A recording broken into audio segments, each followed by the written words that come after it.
오늘 받을 하나님의 말씀은 열왕기상 8장 10절에서 11절까지 말씀이 되겠습니다. 열왕기상 8장 10절에서 11절 말씀 봉독해 올리도록 하겠습니다. 제사장이 성소에서 나올 때에 구름이 여호와의 성전에 가득하며 제사장이 그 구름으로 말미암아 능히 서서 섬기지 못하였으니 이는 여호와의 영광이 여호와의 성전에 가득함이었더라. 아멘. 여호와의 영광이 여호와의 성전에 가득함이었더라 라는 말씀을 제목으로 가지고 오늘 저와 여러분들은 하나님의 말씀을 받기를 원합니다. 솔로몬이 제위 4년 만에 성전 건축을 시작해서 7년 만에 마쳤다. 근데 6장 38절을 보니까 8월 달에 마쳤다 이렇게 나왔어요. 근데 오늘은 보니까 1절에 보면은 1절부터 보면은 그러니까 2절에 보니까 7월 달에 성전 봉헌식을 한다 이렇게 나와. 8월에 마치고 7월에 봉헌식하고 조금 안 맞기는 하죠. 그래서 이제 제 자신은 어떻게 보았느냐? 건축을 마친 게 8월이고 그 외에 이제 높기둥이라든가 바다라든가 이런 것들을 식양대로 만들어서 배치하는 기간이 1년 정도 걸려서 다음에 7월 수장될 때 8년째가 되겠죠. 건축 8년째 했다라고 생각을 합니다.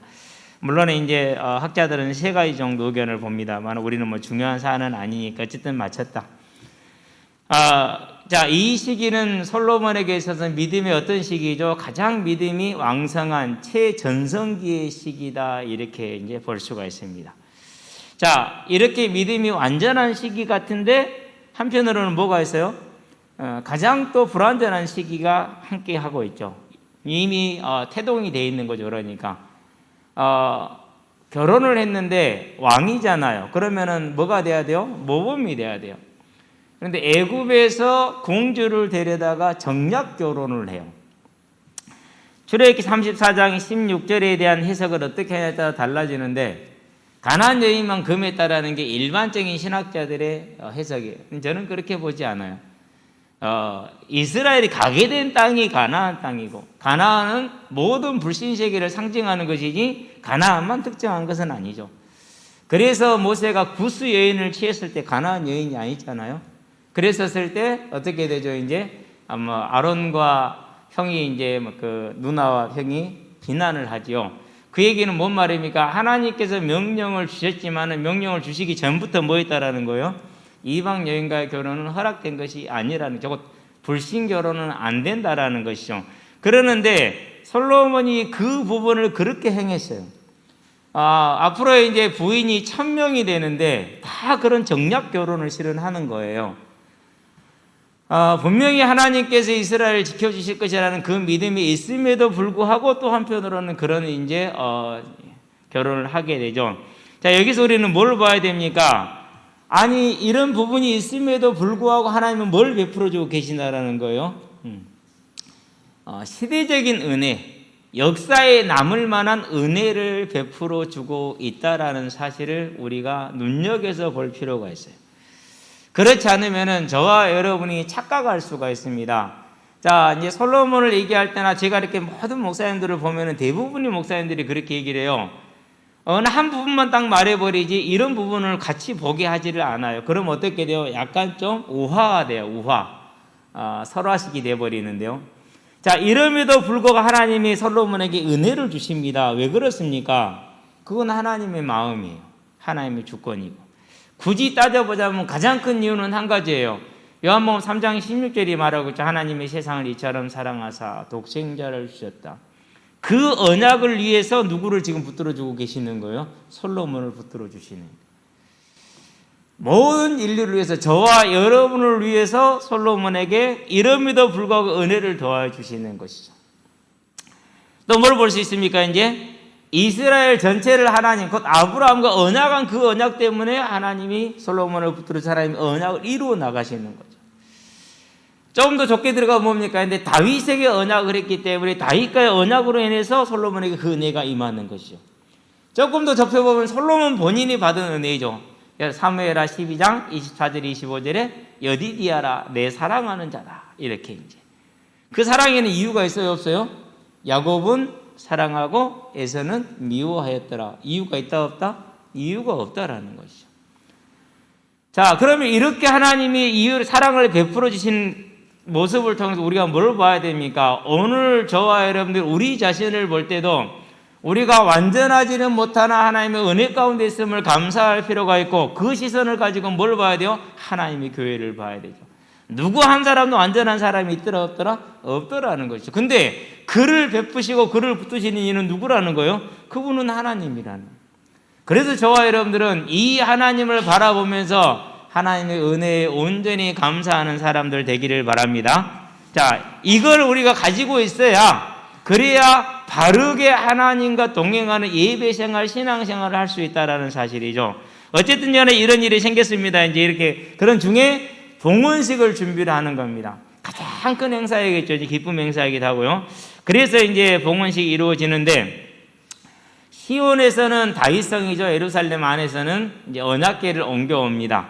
그리고 성막과 이전에 쓰던 하나님 모세 때 만들었던 기구들은 다 어디에 있죠? 그것들은 지금 기브온에 있어요. 그러니까 거기서 옮겨와야 돼요. 이제 양쪽에서 옮겨오게 되겠죠. 자, 옮겨오는데 이제 제사장들이 언약궤를 맺습니다. 맞아요? 틀려요? 맞아요. 근데 원래 언약궤는 누가 매야 되죠? 민수기 3장의 30절에 31절에 보니까 고핫 자손들이, 모든 기구는 다 고핫 자손들만 매게 했어요. 그러는데 여호수아도 그랬고 여러 차례 그런 경우가 있는데, 요단강을 건널 때나 이럴 때 특별한 일이 있을 때는 다윗도 그렇게 했고요. 제사장들이 매게 했어요.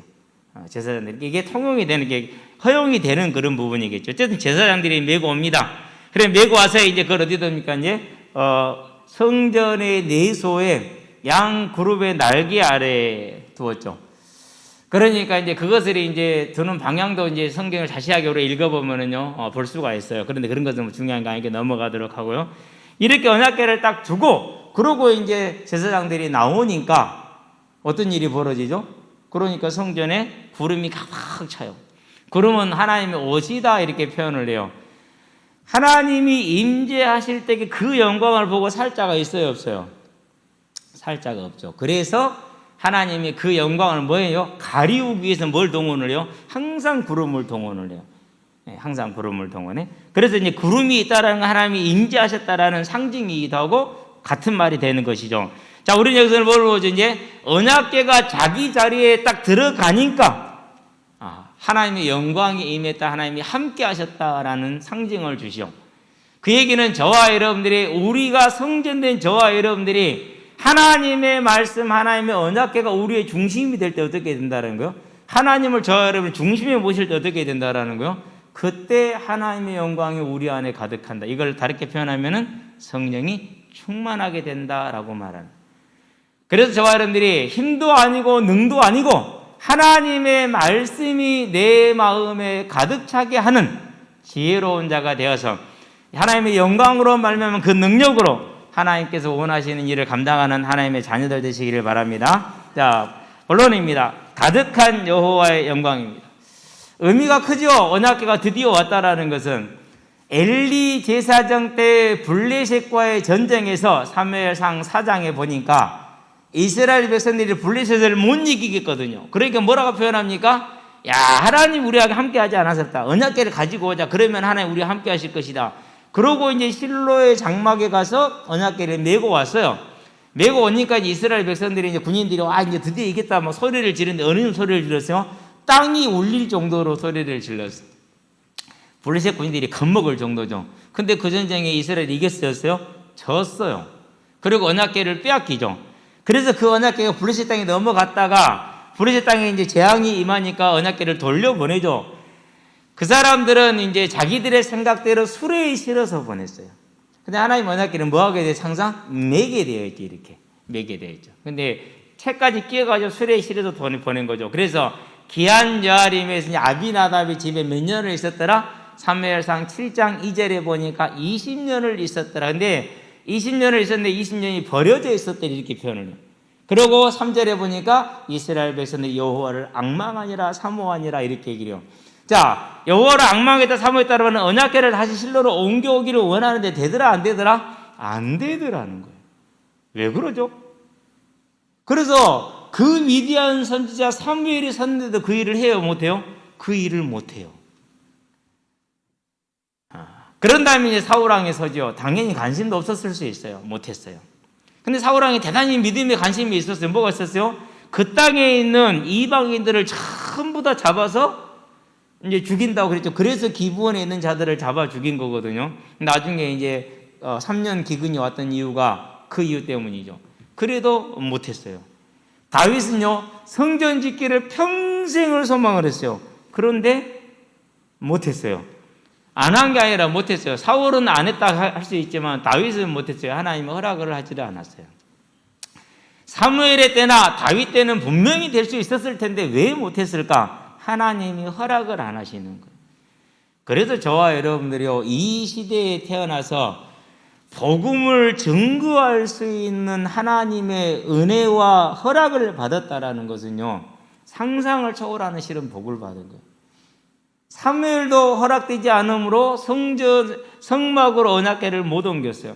다윗도 허락되지 않으므로 성전을 지을 수도 없었고 그 언약궤를 겨우 가지고 온 게 20년 만에 예루살렘으로 가져와서 자기가 짓는 막에다가 두었어요.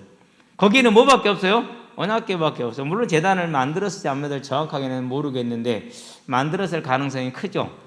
왜 그때 당시에 산당에서 제사를 지냈다라는 건 사당에다가 많은 뭘 쌓았어요? 번제단을 쌓았다라는 것이기 때문에 그랬을 수 있어요. 그래도 다윗도 못했다라.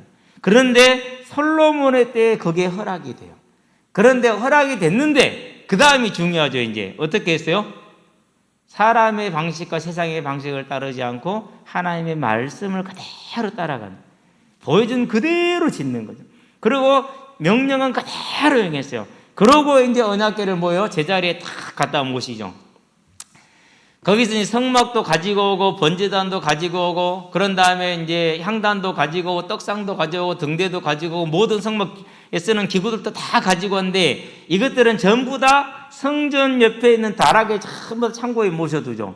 그러고 뭔말이요? 모세 때 만들었던 모든 성막 같은 전부 다 창고에 모셔놓고 언약궤만 성전으로 모시죠. 그 딱 언약궤를 모시자 그때 뭐가 임했어요? 여호와의 영광이 임하였더라. 솔로몬 시대에 특별히 허락된 하나님의 은혜다.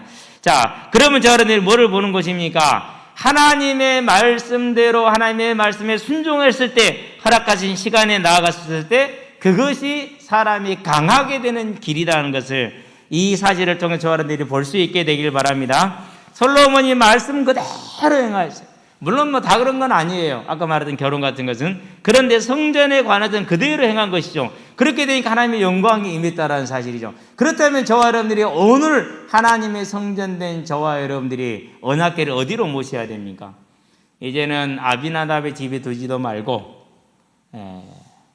오벳에돔의 집에도 두지 말고 누구 집에 둬라? 내 집에 두시게 되길 바랍니다. 이건 장로님들 거야, 이건 목사님들 거야, 교회 열심히 다니는 사람들 생각이야 라고 여러분이 하는 순간 그 언약궤는 어디로 가 있는 거예요? 오벳에돔의 집에 있든지 아비나답의 집에 있든지 그렇게 되는 거예요. 저와 여러분들이 또 이렇게 세상 문화에 푹 빠져가지고 오늘 보는 드라마 속에서 저 나쁜 년, 저 좋은 놈 이러고 있는 순간에 뭐예요? 언약궤 또 어디로 가버렸어요? 또 아비나답의 집으로 가버렸어요. 그래서 오직 어디에 있어야 돼요? 저와 여러분들의 모든 관심을 성전된 저와 여러분의 몸에 하나님의 중심의 언약궤가, 우리의 중심의 언약궤가 뭐하게 해라? 임하게 해라. 왜 그렇습니까? 그럴 때 하나님의 영광이 임하지 않습니까? 더군다나 이 시대는요, 솔로몬의 시대와는 정말 다른 은혜의 시대예요. 왜 다른 은혜의 시대입니까? 요한복음 1장을 보세요. 태초에 말씀이 계시니라. 이 말씀이 하나님과 함께 계신 이 말씀이 곧 하나님이시니라. 만물이 이 말씀으로 말미암아 지음을 받았으니 그 말씀이 육신이 되어 우리 가운데 거하심 우리가 그의 영광을 보니 뭘 봤다고요? 우리 가운데 거하심 우리가 그의 영광을 봤다고 그랬어요. 제사장들이 영광을 봤어요? 못 봤어요? 구름은 보았죠. 영광은 못 봤어요. 왜? 영광을 가려주는 게 구름이니까. 근데 우리는 봤다 안 봤다? 봤다라고 얘기를 했어요. 보신 수많은 손.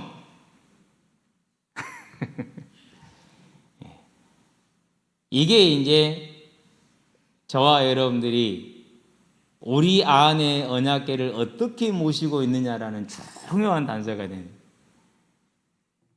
하나님의 언약궤는요, 말씀대로 행하면 항상 임하게 되어 있어요. 자, 모세가 하나님의 말씀을 따라서 가자 그럽니다. 어디서 출발했어요? 호렙산, 신의 산이죠. 하나님의 산, 호렙산 또는 신의 산 같은 말이에요. 거기서 출발할 때 뭐라 말합니까? 네가 이 산에 와서 내게 제사를 드릴 때 내가 너를 보낸 증거를 보게 될 것이 되겠어요. 그것이 제사 드리는 게 증거다 그랬거든요. 그런데 제사를 드릴 때 뭘 받게 되죠? 호렙산의 신의 산에서 십계명을 받게 되잖아요. 그러게 출애굽기 19장이에요. 자, 출애굽기 19장 16절에 보니까 모세가 신의 산에 오를 때 뭐가 임했어요?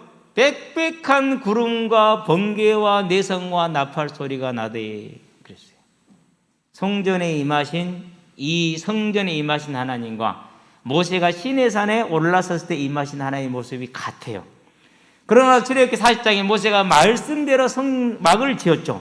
성막을 지으니까 뭐가 충만했어요? 역시 구름이 가득 차고 하나님의 영광이 가득 차므로 모세가 감히 들어가서 뭐하지 못하더라? 섬기지 못하더라 그랬어요.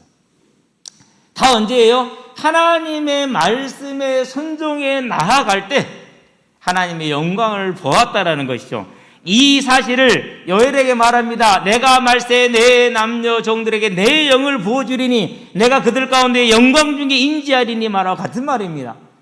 그 말씀대로 어떻게 됩니까? 예수님이 이 땅에 오셨습니다. 우리 가운데 오신 거죠. 그래서 우리가 하나님의 영광이요 아버지의 은혜와 진리가 충만하더라 이렇게 얘기를 하죠. 저와 여러분들은 그 영광을 뭐 할 수 있는 사람들이요? 우리가 눈으로 볼 수 있는 꼭 마음에 담을 수 있는 사람들. 가장 복된 시간표가 된 것이죠. 자, 이렇게 예수님이 계셨을 텐데 예수님은 한정적이었잖아요. 눈에 보이는, 그죠? 그러는데 이 이제 한정적인 것이 해결되고 모든 믿는 이와 함께 할 수 있는 길이 뭐죠? 그게 하나님의 일곱 영, 충만하신 영, 온 우주에. 일곱 영은 하나, 둘, 셋, 넷, 다섯, 여섯, 일곱을 말하는 게 아니라 온 우주에 충만해 있다라는 그런 뜻이에요. 성령이죠. 그래서 성령이 각 사람의 머리 위에 임하여 있는데 급하고 강한 바람 같은 소리가 나고 이렇게 얘기를 하죠. 뭐다 똑같이 출애굽기 19장에 임했던 하나님의 임재와 비슷하죠. 가히 표현이 같아요. 40장에 출애굽기 40장에 성막에 임했던 여호와의 임재와 똑같죠. 이 성전에 임한 하나님 임재와 비슷해요. 그래서 사도행전 2장 2절 3절에 보니까 누가 임하셨어요? 사도들이 10일 동안 전혀 기도하기를 힘쓰더라. 무슨 말씀드려요? 너희가 예루살렘을 떠나지 말고 내게 들은 바 아버지께서 약속하신 것을 받을 때까지 뭐 해라? 기다려라 그랬죠. 그러니까 하나님의 말씀대로 청종할 때 모세가 가라. 그래서 갔어요. 애굽으로 생명을 걸고 가죠. 두려움 가운데 가죠. 불안 가운데 가죠. 그래서 갔다 왔었을 때 순종했을 때 하나님이 보여주시죠. 이렇게 지어라. 보여준 대로 지어라. 보인 대로 지었어요. 하나님이 역사하셨죠. 다윗에게 보입니다. 그대로 지었어요. 성전에 역사하셨죠. 뭐라고 말씀합니까? 예루살렘을 떠나지 말라. 그 말씀대로 예루살렘을 떠나지 않았어요. 그런데 무서워서 어디로 들어갔어요? 다락으로 들어갔어요. 왜? 잡히면 고난을 당하니까. 죽임당할 수 있으니까. 그 두려움은요 커요. 우리는 너무 편안하게 신앙생활 하잖아요. 그렇죠? 근데 실은 뭐 잠깐 비행기 타고 한두 시간 가면 중국이 나오죠. 그 땅만 가도 안 그래요. 바로 뭐 좀 넘어가면 384 이북에 북한이잖아요. 거기는 생명을 걸어야 돼요. 훨씬 더 심한 거죠. 얼마나 그렇게 무섭고 두렵습니까? 그런데도 말씀대로 순종하고 행했더니 뭐가 임하더라? 하나님의 영광이 성령이 충만하게 임하였더라. 이게 저와 여러분들이 가야 될 다른 것이 아니고 특별한 사람이 받는 것이 아니고 모든 믿는 자에게 주어지는 하나님의 영광. 이 영광이 임하면 첫 번째 무슨 변화가 옵니까? 이 영광이 임하면은요 이런 변화가 와요. 사도행전 1장에 보니까 8절에 오직 성령이 너에게 임하시면 너희가 권능을 받고 예루살렘과 온 유대와 사마리아와 땅끝까지 이르러 내 증인이 되리라. 예수의 증인은 뭐지? 지금 예수님이 어떤 상태이죠? 지금 예수님이 증인이 된다는 말은 무슨 말이요? 예수님이 뭐 했어요 지금? 부활하셨어요. 너희는 부활한 주를 보았지 않냐? 부활의 증인이 된다는 거예요. 자, 그 말은 무슨 말입니까? 저와 여러분들이 하나님의 말씀을 중심에 오셨다는 얘기는 무슨 말이 되는 거죠? 우리 안에 부활의 소망이 넘친다라. 부활의 소망이 있는 자를 누가 이깁니까? 이 땅에서는 죽여도 안 됩니다. 죽으면 바로 천국이니까. 모든 소유를 빼앗겨도 괜찮습니다. 부활은 못 뺏어가니까. 그러니까 그 어떤 유혹과 그 어떤 겁박에도 이길 수 없는 힘, 무너뜨릴 수 없는 능력, 그게 뭡니까? 그리스도의 증인, 내 증인, 곧 부활의 소망을 가진 자. 저와 여러분들이 하나님의 말씀이 우리의 중심 가운데 있다. 그러면 저와 여러분들의 소망을 어디에서 했는가? 부활의 소망 가운데, 천국의 소망 가운데 서게 되는 걸 말하죠. 거기에 있다 보니까 어떻게 됩니까? 이 땅에 어떤 일이 있어도 이기고 견딜 힘이 있어요, 없어요? 그 힘이 있는 거. 그게 개인적인 질병이 됐든, 경제의 문제가 됐든, 개인의 문제가 됐든, 사회적인 핍박이 됐든지 간에 이기는 힘이 생기는 것이죠. 자, 그런데 여기서 이제 저와 여러분들이 뭘 보는 겁니까? 그렇다면 내가 하나님의 말씀을 내 중심에 모시고 그 말씀대로 행하는 삶이 가장 능력 있는 삶이거나 그게 필요한 삶이거나 하는 걸 볼 수가 있어요. 우리 아이들이 가끔가다 보면 실수를 많이 해요. 어떻게 보면 실수도 아니죠. 호기심이기도 하고 그냥 이제 넘치는 에너지를 쓰는 시간이기도 하고 그렇죠. 이런 시간표가 지나게 되면 이제 뭘 보게 됩니까? 이제 그런 시간 속에서 많은 좌절과 한계를 만나게 되죠. 그런 좌절과 한계를 만나고 날 때 뭘 보기 시작을 하는 게 철든다 그러죠. 그리스도를 인격적으로 만나기 시작을 하거든요. 그럼 그때만은 뭐 합니까? 이제 하나님이 하실 때까지 기다려야겠죠. 저와 여러분들은 그러기 전에 이제 이 삶을 보면서 가장 중요한 게 내 자신부터가 먼저 어디에 서 있으면 돼요? 내가 하나님의 은혜 가운데 말씀의 중심 가운데 다 들어가 있으면. 그러면은 나로 말미암아서 이것을 빛이라고 그래요. 그 하나님의 말씀의 중심에 있는 사람, 곧 부활의 소망에 선 사람, 이걸 가리켜서 빛이다 이렇게 표현해요. 저와 여러분이 이 세상의 빛인 줄로 믿습니다. 그래서 이 땅에 사는 날 동안 우리의 마음과 생각을 항상 뭐에 차게 해라? 말씀으로 붙들리게 해라. 안 그러면은요, 금방 이제 이런 생각들이 아파트를 어떻게 더 늘려야 될 것인가, 차를 어떻게 더 좋은 차로 해야 될 것인가, 내 목표가 몇 년 동안 얼마를 모으는데 언제 그걸 모을 것인가, 내 노후는 어떻게 할 것인가, 이런 고민, 근심, 걱정, 유혹에 팍 잡혀버리잖아요. 그런 중 어떻게 돼요, 이제? 오직 예수는 뭐가 되는 거죠? 내 지렛대일 뿐이야. 내 종이야. 이거 해줘. 저것도 해줘. 이거 치워줘. 이거 채워줘. 이런 종으로 이제 바뀔 수밖에 없는 거예요.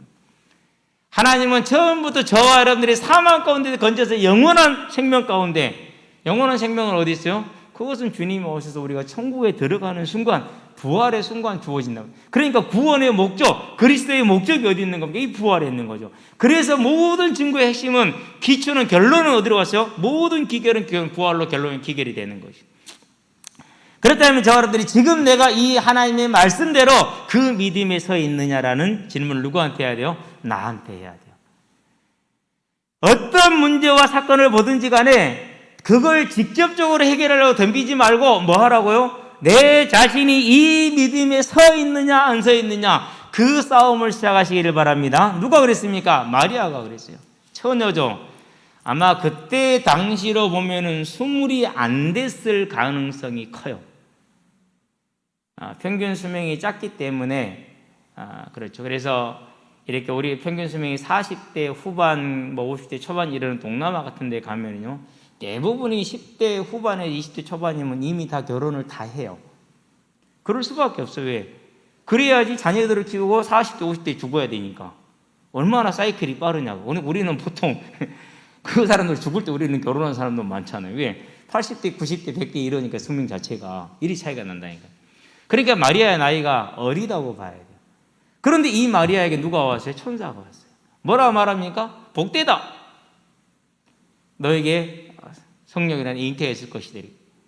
그리 메시아가 너에게 날 것이다. 나는 남자를 모르는데요, 마리아가 메시아에 이해가 제대로 안 돼 있어요. 근데 당연해요, 사람이니까.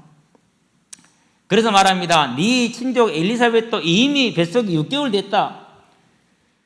거기는 아이를 완전히 못 갖는 데 아니냐, 그런 데 가졌지 않냐. 하나님의 능력에는 대해서 능치 못함이 없느니라, 하나님 말씀에는. 그렇다면은 주의 계집 정연이 주의 뜻대로 내게 이루어지이다. 무슨 말이죠? 언제나 마리아가 하나님의 말씀을 자기 마음의 중심에 담았다라는 걸 말합니다. 우리 은영이가 뱃속에 있을 때요, 여기 우리 뭐 A 가진 사람들도 있고 그러니까 잘 들어보세요. 말씀으로 태교를 하시겠다고 사모님께서 열심히 노력을 하더라고요. 그러니까 이제 성경대로 태교하겠다. 그래서 뭐 1주차는 이렇게 하고 2주차 이렇게 하고 2주차는 성장이 이러니까 이렇게 하고 막 열심히 하더라고요. 내가 가만히 한 몇 달 지켜봤어요. 아무 말도 안 하고. 하고 있는데 못하게 할 수는 없잖아요. 놔뒀다니까요. 그런데 날이 갈수록 어떻게 돼요? 아, 못했다. 아, 어떡하냐. 그러더라고요. 아, 또 못했다. 아, 어떡하냐. 그러더라고요. 태교를 왜 하는데? 태교하는 목적이 뭐예요? 뭐 뻔하지. 이혼한 놈 만들어갖고 성공시키겠다라는 거지. 본인은 그렇다고 한마디도 안 하고 생각도 안 해요. 근데 제가 볼 때는 그거밖에 다른 거 없어요. 다 때려치워라. 뭔 쌀데없는 짓거리 하고 있냐. 내가 아이를 만들 수 있냐. 하나님이 실어줘야 실리는 것이고 하나님이 저에 대한 주권을 있으면 이루실 것 아니냐. 우리가 해야 될 일은 그리스도를 마음에 모시고 그 그리스도와 함께하는 누리입니다. 주님이 나의 주인 되게 하시는 삶을 사는 게 가장 중요하다. 그거 하나만 집중해라. 나머지는 알아서 하실 것이다. 아멘. 중인이 나다. 불신자로 자랐다. 불신 과정에서 세중에 있었고 그때 우리 아버지는 노름도 하고 술도 먹고 다니고 작대기로 엄마가 피기도 하고 그런 중에 내는 잉태됐고 나는 태어나고 거기서 자랐고 하나님이 나를 하나님의 일꾼으로 부를 때 그 모든 게 끝났다. 물론 영향은 있을 것이다. 그러나 그 영향에서 자유로울 사람 단 한 명도 없다. 그것은 사람의 말이고 다 이 불신앙자들이란 사이하게 나오는 말들이다. 그거 신경 쓰지 마라. 내가 하나님의 사람으로 그 은혜에 감사하고 내가 그 말씀대로 살고자 하는 그 중심 한 가지 그거면 된다. 저와 여러분의 중심에 마리아와 같이 주의 종이오니 거기서는 계집종이라고 썼어요. 주의 말씀대로 내게 이루어질지이다. 뭘 각오한 겁니까? 단순히 지금 처녀로서 결혼을 했지만 처녀입니다. 약혼만, 우리로 말하면 약혼만 한 거예요. 부모들 간에. 아직 결혼이 성사된 건 아니에요. 근데 이스라엘은 지금 결혼이 끝난 거나 마찬가지인데 죽음을 각오한 거예요. 왜요? 만약에 그렇게 부정한 죄를 저질렀거든 남녀를 모두 다 뭐 해라? 데려다 죽이라 그랬어요. 근데 그 각오를 한 겁니다. 사실. 그 정도가 아닙니다. 그로 말미암아 앞으로 겪게 될 고통은 더 큰 고통이죠. 무슨 고통이에요? 이 아이를 10달 동안 품었어요. 그리고 낳았어요. 그리고 장성했어요. 그 장성한 아들이 십자가에 매달려 죽는 것을 가장 가까이서 봐야 돼요. 요한복음 19장에 보니까 뭐라고 나옵니까? 예수의 어머니 마리아도 있더라 그랬어요. 예수의 십자가 달려있는데 그 밑에 마리아가 있어요. 여러분 그 고통을 아기 낳은 엄마들은 아실 거예요. 자녀를 키워본 부모들은 그 고통이 뭔지를 알아요. 그래서 시몬이 뭐라고 말합니까? 네 가슴을 칼로 찢는 듯 하리라 이렇게 얘기를 했어요. 그런데도 불구하고 뭐 했어요? 그 길을 감사하며 즐거이 감내하며 갔어요. 왜요? 하나님이 나의 주인이니까. 성전된 자기의 심령에 언약궤를 중심에 모셔서 하나님이 행하시겠다니까 행하시게 한 거죠. 그래서 또 뭐라 했습니까? 마태복음 1장 16절에 요셉과 정원한 마리아에게서 그리스도라 칭하는 예수가 나십니다. 이 영광이 어디서 왔다고요?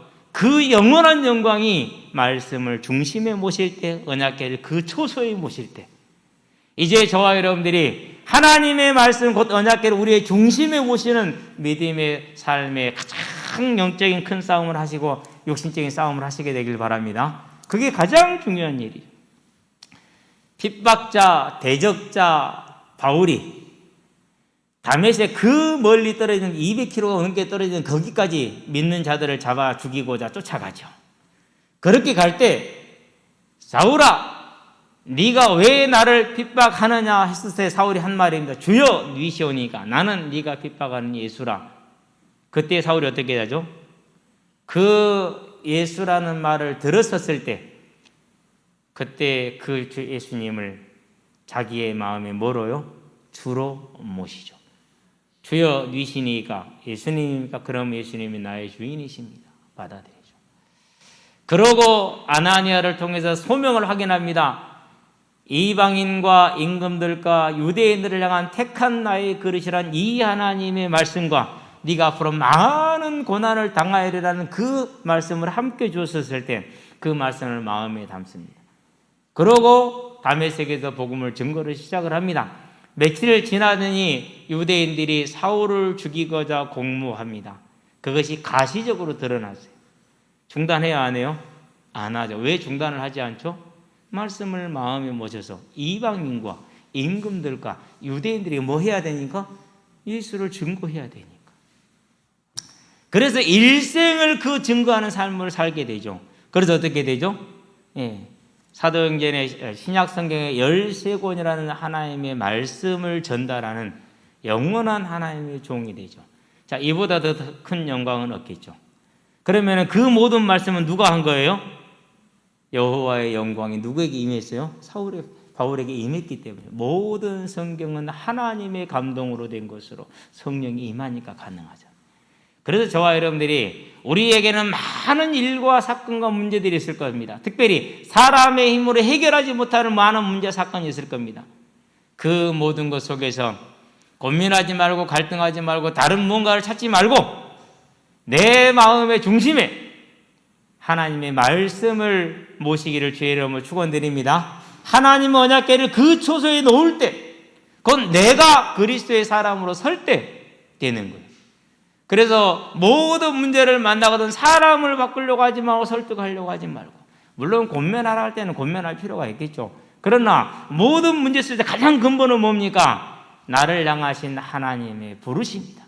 내 안에 내 처소에 하나님의 언약궤를 모시라는 하나님의 말씀이다. 그러면 저와 여러분들은 언제든지 간에 어떤 상황이든 무슨 일을 만나든지 간에 우리의 중심에 하나님의 언약궤를 모시는 하나님의 말씀을 우리의 중심이 되게 하는 그 말씀에 순종하는 사람들 되기를 주의 이름을 축원드립니다.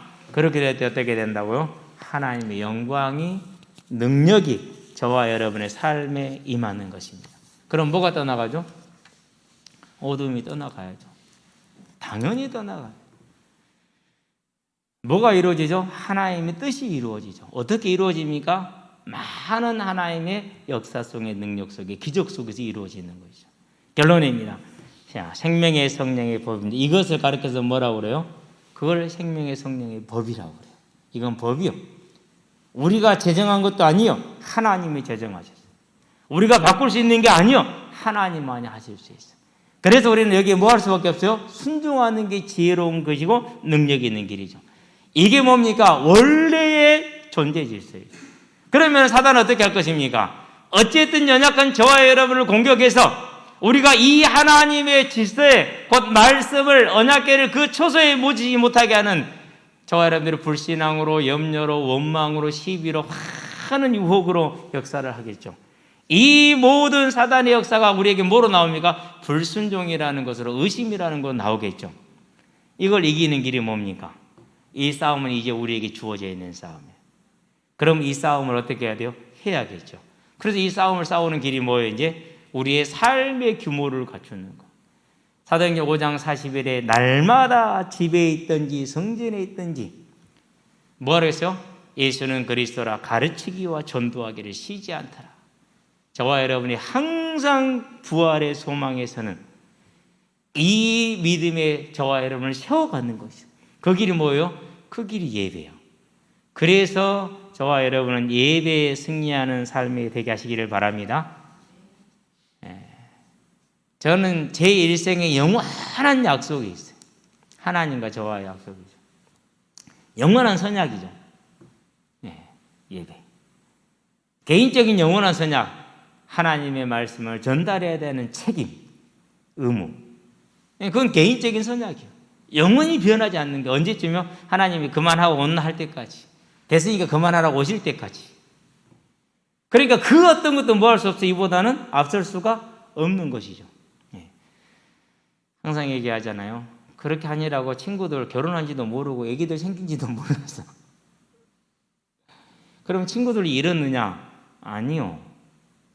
오히려 더 나아요. 왜요? 하나님이 주인이시니까. 세상 일 모든 건 마찬가지예요. 손해 볼 것 같아요? 괜찮아요. 그냥 보면 돼요. 왜요? 그게 손해봐야 맞으니까 손해보게 하시는 거예요. 그리고 저 아래는 뭐합니까? 영원한 선약, 하나님이 부르신 이 부름에 예배 중심의 삶의 날을 딱 세워놓는 것이죠. 특별히 부탁하는 건 절대 취사 선택하지 마세요. 이 예배는 내가 드리고 저 예배는 뺀다. 그건 내가 하나님인 거예요. 여러분 하나님 되면 절대 안 돼요. 공예배 중심으로 딱 가는 겁니다. 그런 다음에 뭐 하면 됩니까? 그 예배를 통해 나오는 말씀에 그냥 적용하는 거예요. 이번 주 말씀에 파수로 된장을 쓰라겠다. 그럼 파수로 된장 쓰세요. 책임을 누가 져요? 책임은 하나님이 져요. 책임을 누가 져요? 두 번째는 그건 제가 져요. 그래서 이 자리가 무거운 자리예요. 대단히 무거운 자리예요. 여러분이 말씀 듣고 한 주간에 이 말씀으로 조금 누리면 되는데 저는 이 시간부터 뭐 해야 돼요? 또 이제 다음 주에 하나님 솔로몬이 기도를 시작을 했는데 그걸 어떻게 해야 될까요? 내 마음대로 내 지식으로 푸는 거 아니에요. 기다려야 돼요. 주실 때까지. 어쩔 수가 없어요. 그것은. 그러니까 항상 그 짐을 지고 있는 것이죠. 그렇기 때문에 그건 제 책임, 여러분 책임 절대로 아니에요. 그래서 여러분과 저는 뭐만 하면 됩니까? 이 말씀을 내게 그대로 적용시키는 거예요. 여러분이 판단하지 마시고 재지 마시고 그냥 적용하시면 돼요. 그래서 애원했을 때 부교육자를 했을 때 내는 성도를 했을 때 어떻게 했느냐? 말씀 나오면 그냥 그대로 가는 거예요. 초반에 전도사 시절에 저는 우리 교사들이 그러더라고요. 전도사님 말도 안 되는 소리 하지 마세요. 전도사님이 경력이 없어서 그래요. 제가 웃으면서 말했어요. 경력이 없으니까 좋잖아요. 선입견이 없으니까. 말씀대로 할 수 있잖아요. 합시다. 우리는 못해요. 뻔한데 왜 합니까? 그러면 한 가지 약속합시다. 제가 맞으면 앞으로는 두말하지 않기. 그러죠. 진짜 그대로 두말하도 안 해요. 왜요? 말씀이니까. 말씀이니까. 저와 여러분의 삶의 안전장치이다. 이제 이 말씀을 내게 다 적용하면 그러면서 뭘 실천하면 됩니까? 이제 그 모든 말씀의 핵심이 뭡니까? 어디로 향합니까? 전도와 선교로 향하는 거죠. 그래서 내 삶의 전도에 대한 계획이 없다. 나는 잘못 가고 있다. 나는 틀렸다. 제가 우리 가만히 집에서 우리 자녀들 보거든요. 전에는 좀 전도도 하죠. 요즘은 전도는 전자도 잊어버리고 모르는 것 같아요. 아예 그냥 육신적인 삶만 막 살아. 열심히 살아. 그것도 너희들 시간표밖에 알아서 가라. 왜? 그 시간표가 있어야 되니까 허락하셨겠죠. 관여 안 해요. 지금 옛날 같으면 절대 때려잡아 놓을 텐데 이제는 그것도 안 해요. 이제. 해봤자 소용이 없더라고요. 하나님이 주신 시간표가 없다. 가라. 대신에 하나님이 부를 때는 올 수 있을 것이다. 왜? 그분이 나를 부른 거라서 확실하니까. 이제 저와 여러분들이 우리는 어른이에요. 근데 애들이 괜찮아. 근데 우리는 어른이에요. 이제 20살 넘으면 그때는 이제 이게 그렇게 평화롭게 자유롭게 책임이 없는 게 아니에요. 전도와 선교의 모든 삶의 중심이 딱 맞춰지게 하는 거예요. 자, 그러면 이제 이렇게 해도 됩니까? 안 됩니다.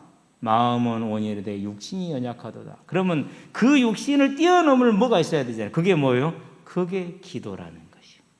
그래서 지식이 많은 성도는 다툼이 많으나 기도로 능력 가운데 들어가게 되면은 모든 문제 가운데 하나님의 화평의 열매를 보게 될 것이다. 화평케 하는 자들은 화평으로 심어 의의 열매를 맺느니라. 저와 여러분들이 이제부터는요 오직 기도 속으로 들어가서 하나님의 뜻을 이루되 하나님의 영광으로 말미암아 성령의 능력으로 말미암아 다시 오려는 그 재림의 언약을 이루고 그 이루는 동안에 주님이 오실 때까지 주의 몸된 교회를 섬기는 자들 되시기를 바랍니다.